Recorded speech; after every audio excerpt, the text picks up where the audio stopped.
growing up in this industry, I mean, everybody always has their different take on it, right? You know, as a kid, I'm sure you never get tired of telling the stories of being side stage and watching your father perform on stage. Things like at the Grand Ole Opry.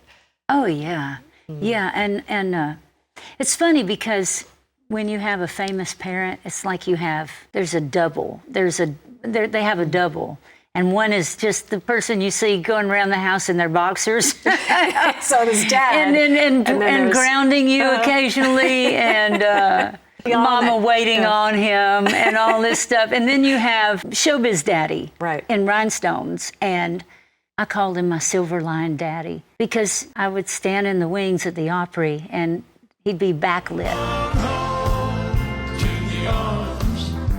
I'd be in behind him, so he was a silhouette, and then he had silver line around him. That's a beautiful image. Yeah, it was. And I also remember then, as much as I'd watch him, I would be watching the audience react to him.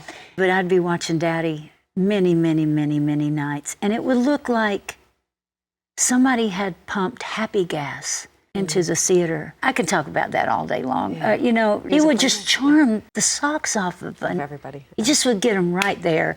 He was really funny too. You know, he'd come off stage. He could have a little bit of an ego, you know, but he felt comfortable. That was his world. Outside of that, things could get a little crazy and out of control. Life has its ups and downs. Yes, the sweet and the bitter. But on stage, he was in control.